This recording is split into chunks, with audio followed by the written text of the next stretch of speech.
কিছু সময়ের মধ্যে মার্ভেল সিনেমাটিক ইউনিভার্স নিজের ষষ্ঠম পেজের মধ্যে ঢুকতে চলেছে এবং এই 17 সালের মধ্যে কোন সুপার হিরোটি হলো সব থেকে বেশি পাওয়ারফুল সেটির সম্বন্ধে কথা বলা তো খুবই বেশি জরুরি। এবং এই সমস্ত সুপার হিরো গুলো নিজেদের পাওয়ার এবং এবিলিটির সাহায্যে লিস্টের মধ্যে রুল করবে। এই ভিডিওটির সাহায্যে আপনারা জানতে পেরে যাবেন বর্তমান সময়ের মধ্যে মার্ভেল সিনেমাটিক ইউনিভার্সের মধ্যে সব থেকে পাওয়ারফুল সুপার হিরো কে কে রয়েছে। চলুন বন্ধুরা এবার এই লিস্টটিকে শুরু করা যাক। Number 10 eternal. ইটারনাল হলো সিলেস্টিয়ালদের তৈরি রোবট। এই সমস্ত ইটারনালদের মধ্যেও এই র্যাঙ্কিং এর মধ্যে সার্সি, ইকারিস এবং থিনার মতো ক্যারেক্টার গুলো থাকবে। ইটারনালরা আসলে খুবই বেশি পাওয়ারফুল। সিলেস্টিয়ালদের পাওয়ারকে ক্যারি করার উদ্দেশ্যেই তাদেরকে সিলেস্টিয়ালরা তৈরি করেছিল। এই জন্যই ইটারনালরা পৃথিবীর মধ্যে থাকা সমস্ত প্রজাতির মধ্যেই তারা সব থেকে বেশি পাওয়ারফুল এবং তাদের কাজই ছিল সমস্ত প্রজাতিদেরকে ইভলভ করা। কিন্তু এই সমস্ত ইটারনালদের মধ্যে ইকারিস হলো এতটাই পাওয়ারফুল যে একাই নিজেদের ইটারনাল ভাই বোনদেরকে হারিয়ে দিতে পারবে। এমনকি এই সমস্ত ইটারনাল গুলো মহাকাশের মধ্যেও সার্ভাইভ করতে পারে। এখান থেকেই বোঝা যায় যে তাদের ফিজিওলজি কতটা বেশি পাওয়ারফুল। কারণ মার্ভেল সিনেমাটিক ইউনিভার্সের মধ্যে বেশিরভাগ প্রজাতিগুলোই মহাকাশের মধ্যে সার্ভাইভ করতে পারে না। এই লিস্টের মধ্যে নাম্বার 10 এর মধ্যে এমন ধরনের ক্যারেক্টার রয়েছে যারা প্ল্যানেটকে ধ্বংস করার ক্যাপাবিলিটিকে রাখে। Number 9 the Hulk. হাল্ক হলো মার্ভেলের সেই পাওয়ার হাউস যার সাথে যে কোনো প্রকার ক্যারেক্টারই লড়াই করার আগে অনেকবারই চিন্তা করে থাকে। আসলে হাল্ক হলো এক প্রকারের ওয়ার মেশিন যে অতি সহজে বড় বড় শহরগুলোকেও কয়েক সেকেন্ডের মধ্যেই ধ্বংস করে দিতে পারে। এমনকি মার্ভেল সিনেমাটিক ইউনিভার্সের মধ্যে এই হাল্কই একটি বড় চিতরিয়ান মেয়েকে নিজের একটি মাত্র পাঞ্চের সাহায্যে মেরে দেয়। এমনকি এজ অফ আল্ট্রন মুভির মধ্যেও হাল্ককে আটকানোর জন্য হাল্ক ব্লাস্টারকেও পুরোপুরি ভাবেই পাওয়ার লাগাতে হয়। এমনকি সে থরের সাথেও বরাবরের টক্কর নিয়ে নেয়। এমনকি সে সার্টারের মতো পাওয়ারফুল ক্যারেক্টারের সাথেও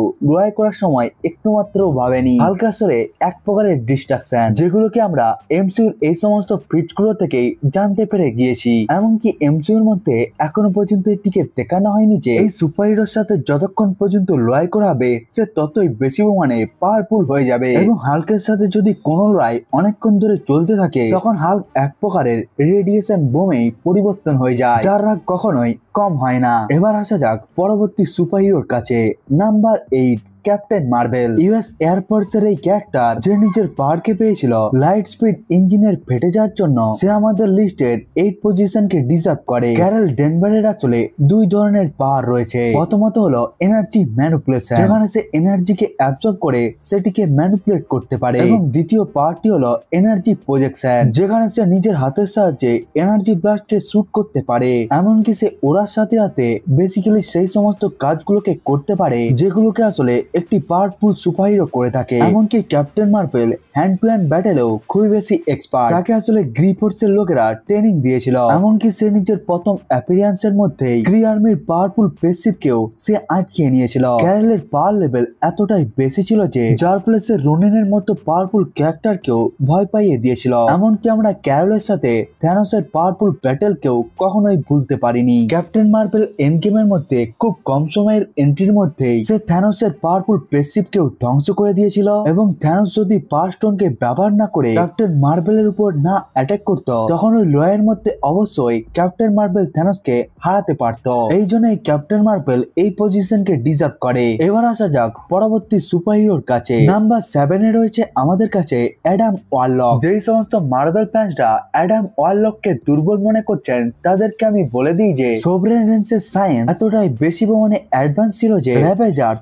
যারা মহাকাশের মধ্যে সবকিছুকে চুরি করে থাকে এর মধ্যেই বিলংস করা কুইল এবং রকেটের মতো ক্যারেক্টার সোভরেনদের মতো প্রজাতির সাথে লড়াই করার জন্য খুবই বেশি ভয় পাচ্ছিল। এবং ওই সোভরেন প্রজাতির সব থেকে পাওয়ারফুল ক্যারেক্টারই হলো অ্যাডাম ওয়ারলক। অ্যাডাম ওয়ারলকের পাওয়ার হলো ক্যাপ্টেন মার্ভেল এবং ডক্টর স্ট্রেঞ্জের পাওয়ারের মিশ্রণ। অ্যাডাম ওয়ারলক আসলে একটি কসমিক সরসরার যার কাছে fly, super human physiology, immortality, energy manipulation, spell casting এবং ম্যাজিকের মতো তার কাছে পাওয়ার রয়েছে। গার্ডিয়ান অফ গ্যালাক্সি ভলিউম 3 এর মধ্যে অ্যাডাম ওয়ারলক আসলে একটি বাচ্চা ছিল, কিন্তু কমিকের মধ্যে অ্যাডাম ওয়ারলক এতটাই পাওয়ারফুল ছিল যে সমস্ত ইনফিনিটি স্টোন গুলোকে নিজের কাছে রেখে নিয়েছিল, এবং সে মার্ভেল ইউনিভার্সের লিভিং ক্যাবিনেলেও পরিবর্তন হয়ে গিয়েছিল। এই জন্য ফিউচারের মধ্যে অ্যাডাম ওয়ারলকের রোল খুবই বড় হবে। এবার আসা যাক পরবর্তী সুপারহিরোর কাছে। নাম্বার 6 রয়েছে আমাদের কাছে মায়াগুরু ডক্টর স্ট্রেঞ্জ। ডক্টর স্ট্রেঞ্জের ব্যাপারে মার্ভেলের সমস্ত ফ্যান্সরাই জানে ডক্টর স্ট্রেঞ্জ আসলে অন্যান্য সমস্ত সর্সারদের থেকে স্কিল এবং নলেজের দিকে খুবই বেশি আগে। এই জন্যই সে ইনফিনিটি ওয়ার মুভির মধ্যে 4টি ইনফিনিটি স্টোন থাকা থ্যানোসের সাথেও লড়াই করে নিয়েছিল, সেটিও কোনো প্রকারের টাইম স্টোনকে ব্যবহার না করে। কিন্তু এই সময়ের মধ্যেই থ্যানোস ভিন্ন ভিন্ন সময়ের মধ্যে সবকটি স্টোনকেই ব্যবহার করছিল। কিন্তু স্ট্রেঞ্জ এই জায়গার মধ্যে রিয়েলিটি র্যাপিং এর পাওয়ারকেও দেখিয়েছিল, যখন সে থ্যানোসের পাওয়ারকে প্রজাপতির মধ্যে রূপান্তরিত করে দিয়েছিল। কিন্তু বর্তমান সময়ে ডক্টর স্ট্রেঞ্জ ইনফিনিটি ওয়ার এর মধ্যে দেখানো ডক্টর স্ট্রেঞ্জের থেকেও খুবই বেশি পাওয়ারফুল, এবং এটি শুধুমাত্র পসিবল হতে পেরেছিল ডার্ক হোল্ডের সাহায্যে। ডক্টর স্ট্রেঞ্জ শুধুমাত্র এখন এমসিইউর মধ্যে ফাইট ম্যাজিক নয়, বরং এর সাথে সাথে সে ডার্ক ম্যাজিককেও ব্যবহার করবে। এখনের সময় সে পুরো ডার্ক ডাইমেনশনের মধ্যেই ডার্ক ম্যাজিককে কন্ট্রোল করতে শিখে গিয়েছে, এবং সে ওই সমস্ত কাজগুলোকেও করতে পারে যেগুলোকে একটি নর্মাল সর্সারার সুপ্রিম কখনোই করতে পারবে না। এবং স্ট্রেঞ্জের এই পাওয়ারকে আমরা ড্রিম ওয়ার্কিং এর মধ্যেও দেখতে পেয়েছিলাম, যার ফলে ডক্টর স্ট্রেঞ্জই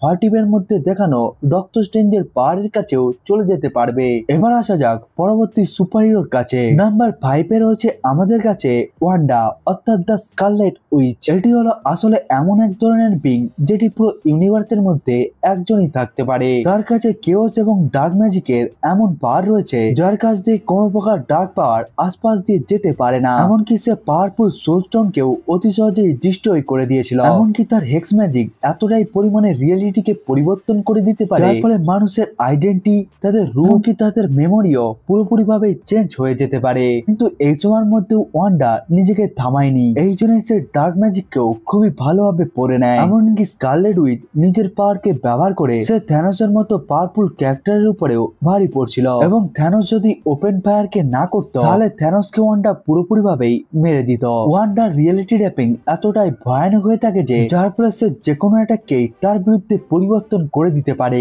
এবং এটির সব থেকে বেস্ট উদাহরণ হলো ওয়ান্ডা এবং ব্ল্যাক অ্যাডামের লড়াই। এমনকি ওয়ান্ডা ডক্টর স্ট্রেঞ্জের মতো ডার্ক হোল্ড এবং ডার্ক বুকের মধ্যে মহারত অর্জন করে নিয়েছে। এখান থেকে আপনারা বুঝতে পারছেন ওয়ান্ডা আসলে কতটা বেশি পাওয়ারফুল। ওয়ান্ডার এই সমস্ত পাওয়ার গুলোকে দেখে আপনারা মনে করতে পারেন এর উপরে আর কোনো প্রকার সুপারহিরোই থাকতে পারে না, কিন্তু এর উপরে যে সমস্ত সুপারহিরো গুলো রয়েছে তাদের পাওয়ার গুলোকে ম্যাজিকের সাহায্যে আটকানো যাবে না। এই জন্য নাম্বার 4 রয়েছে আমাদের কাছে মার্ভেলের সব থেকে বড় hard hitter god of thunder Thor. সমস্ত ধরনের সুপারহিরোর কাছে ম্যাজিক্যাল স্পেল এবং বিভিন্ন ধরনের পাওয়ার থাকে, কিন্তু কোন সুপারহিরোকে যদি কোনো সুপার ভিলেন সামনে থেকে অ্যাটাক করে দেয় তখন তারা পুরোপুরি ভাবেই নাজেহাল হয়ে যায়। এবং থরের কাছে আসলে কতটা বেশি পরিমাণে পাওয়ার রয়েছে সেটিকে অনেক মার্ভেল ফ্যানরাই আন্ডাররেটেড করে থাকে। এই জন্য অনেক মার্ভেল ফ্যান মনে করতে পারে ডক্টর স্ট্রেঞ্জ এবং ওয়ান্ডা থরের বিরুদ্ধে ভিন্ন ভিন্ন ধরনের স্পেলকে কাস্ট করতে পারে, কিন্তু আপনাদেরকে এখানে বুঝতে হবে এই যে থরের হাতের মধ্যে এতটাই পাওয়ার রয়েছে যে যার ফলে 6টি ইনফিনিটি স্টোন থাকা পাওয়ারফুল ইনফিনিটি গনলেটের পাওয়ারকেও সে নিজের স্টর্ম ব্রেকারের সাহায্যে চিড়ে দিতে পেরেছিল। এমনকি থর হ্যান্ড টু হ্যান্ড ব্যাটেলে হালকে এতটাই খারাপ ভাবে মেরেছিল যার ফলে থরের পাঞ্চেস গুলোকে সহ্য করতে না পেরে হাল যন্ত্রণায় তোর পাচ্ছিল। এমনকি যদি কথা বলা হয় র ব্যাটেল এক্সপিরিয়েন্সের সম্বন্ধে তাহলে পুরো অ্যাভেঞ্জার্স এর ইতিহাসের মধ্যে থরের মতো এমন কোন ধরনেরই ক্যারেক্টার নেই যার কাছে থরের মতো ব্যাটেল এক্সপিরিয়েন্স রয়েছে। কিন্তু মার্ভেল সিনেমাটিক ইউনিভার্সের মধ্যে এই জিনিসটাকে অতটা ভালোভাবে এক্সপ্লোর করা হয়নি, কিন্তু এর সম্বন্ধে অনেক জায়গায় কথা হয়েছে। থর অনেক শতাব্দী ধরে অ্যাসগার্ডের আর্মারা টিমকে লিড করছিল, এবং সে অনেক অ্যাসগার্ডের লড়াইকে লড়েছিল একজন লিডার হিসাবে, এবং সে হাজারেরও বেশি লড়াইকে জিতেও গিয়েছিল। থরের ফাইটিং আইকিউ সম্বন্ধে আমরা অ্যাভেঞ্জার্স ইনফিনিটি ওয়ার মুভির মধ্যে দেখতে পাই, যেখানে থর সরাসরি থ্যানোসের সাথে লড়াই করার জায়গায় সে থ্যানোসকে মারার জন্য একটি শক্তিশালী অস্ত্রকেই বানাতে চলে যায়। এই জন্য এই কমিকের মধ্যে বিহাইন্ডের সম্বন্ধে জানার জন্য ব্ল্যাক পেজ ডক্টর স্ট্রেঞ্জের সাহায্যে থরকে বেছে নিয়েছিল। এবার আসা যাক পরবর্তী টপ 3 সুপারহিরোর কাছে। নাম্বার 3 গায়া। সিক্রেট ইনভিশনের মধ্যে দেখানো গায়া এবং সে সিরিজের শেষে পেয়ে যায় হারভেস, অর্থাৎ তার কাছে এমন একটি সুপারহিরো ডিএনএ এর ককটেল পেয়ে যায় যে প্রায় ইনভিজিবল হয়ে যায়। হারভেস হলো সেই ধরনের কম্পাউন্ড যার মধ্যে সমস্ত সুপারহিরো এবং সুপার ভিলেনদের ডিএনএ ছিল। এই জন্যই গায়ের কাছে ক্যাপ্টেন মার্ভেল, হাল্ক, থ্যানোস, ড্র্যাক্স, ম্যান্টিসের সাথে সাথে আর অনেক পাওয়ারফুল ক্যারেক্টারের তার কাছে পাওয়ার এসে যায়, কিন্তু এতটা পাওয়ারেও গায়া থামেনি এবং তাকে আরো বেশি পরিমাণে পাওয়ারফুল দেখানোর জন্য আমাদেরকে দেখানো হয় গায়া নিজের এই পাওয়ারকে একটি সময়ের মধ্যেই অ্যাক্টিভেট করতে পারে, সেটিকেও শুধুমাত্র নিজের ইচ্ছের সাহায্যে। কিন্তু এবার জানা উচিত গায়াকে এতটা বেশি পরিমাণে পাওয়ারফুল কেন দেখানো হয়েছিল। আসলে মার্বেল যখন মাল্টিভার্স সাগাকে রিস্টার্ট করছিল তখন অনেক বড় বড় প্রজেক্টকে ক্যান্সেল করে দিতে হয় এবং ওই সময়ের মধ্যেই আমাদের কাছে এটি রিভিল হয়ে যায় যে গায়াকে ক্যাপ্টেন ইউনিভার্স হিসাবে দেখানো হবে। এই জন্য এই গায়াকে এতটা বেশি পরিমাণে পাওয়ারকে দিয়ে দেওয়া হয় এবং গায়ের অপোনেন্ট তার সাথে যতটা কম সময় ধরে লড়াই করবে গায়ের ওই লড়াইকে জেতার চান্স আরো বেশি হয়ে যাবে। এবার আসা যাক আমাদের এই লিস্টের সেকেন্ড বেস্ট সুপারহিরোর কাছে।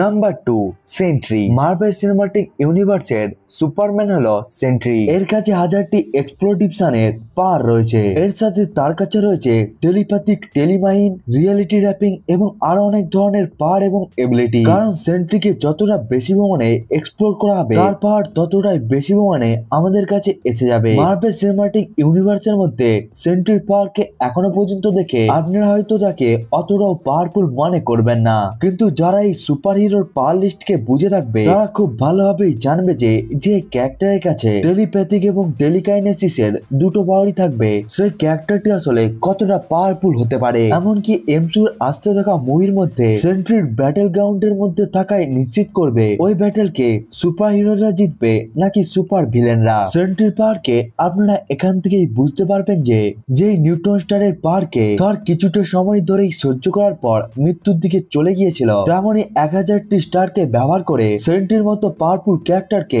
তৈরি করা হয়েছে। অর্থাৎ এই হিসাবে সেন্ট্রি থরকে খুব কম সময়ের মধ্যেই মেরে দিতেও পারবে। এবার আসা যাক এই লিস্টের নাম্বার 1 সুপারহিরোর কাছে। Number 1, Loki the Laufeyson. এখনের সময়ে এমসিউর মধ্যে সব থেকে পাওয়ারফুল সুপারহিরো হলো লোকি, যার কাছে খুবই বড় একটি রেসপন্সিবিলিটি এসে গিয়েছে। এই ক্যারেক্টারটি পুরো মার্ভেলের মাল্টিভার্সকেই নিজের হাতের সাহায্যে ধরে রেখেছে। হাজারেরও বেশি অ্যাডভান্সড নলেজ এমনকি সে সময়ের উপরেও রয়েছে। লোকি এখনের সময়ে এমসিইউ এর মধ্যে এতটাই পাওয়ারফুল যার ফলে এখনের সময় তাকে মারতে পারা একটি ইম্পসিবল কাজ। এই সুপারহিরোটি আসলে মার্ভেলের মাল্টিভার্সকে শেষ হয়ে যেতে দেখেছিল, এমনকি সে ওই সময়কে আবার রিভার্সও করে দেয়, যার ফলে সে সমস্ত কিছুকেই আবার রিঅ্যারেঞ্জ করে দেয়। লোকি সিজন 2 এর মধ্যে শুধুমাত্র লোকির আশেপাশেরই ইউনিভার্স শেষ হচ্ছিল না, বরং এক এক করে সবকিছুই ধ্বংস হয়ে যাচ্ছিল। কিন্তু লোকির এক্সিস্টেন্স এতটাই বেশি পরিমাণে শক্তভক্ত যার ফলে এই সুপারহিরোর কিছুই হয়নি। এখান থেকেই বোঝা যায় যে লোকি কতটা বেশি পরিমাণে পাওয়ারফুল। এমনকি কমপ্লিট এনাইলেশনও এই ক্যারেক্টারটিকে মারতে পারেনি। এই জন্যই এই ক্যারেক্টারটি নাম্বার 1 কে ডিজার্ভ করে, কারণ এখনের সময়ে সবকিছু লোকিরই হাতে রয়েছে। বন্ধুরা, এটাই ছিল 10টি সুপারহিরো যারা বর্তমান সময়ের মধ্যে মার্ভেল সিনেমাটিক ইউনিভার্সের মধ্যে সব থেকে পাওয়ারফুল। বন্ধুরা, আপনার হিসাবে এই লিস্টটি কেমন হওয়া উচিত সেটিকে আপনারা কমেন্ট করে বলতে ভুলবেন না, এবং এই লিস্টের মধ্যে আপনার প্রিয় সুপারহিরো ছিল কি ছিল না সেটিকেও আপনারা কমেন্ট করে বলতে ভুলবেন না। বন্ধুরা, আজকের এই ভিডিওটা এতটা পর্যন্তই। দেখা হচ্ছে অন্য একটি ভিডিওতে, ততক্ষণের জন্য বাই বাই।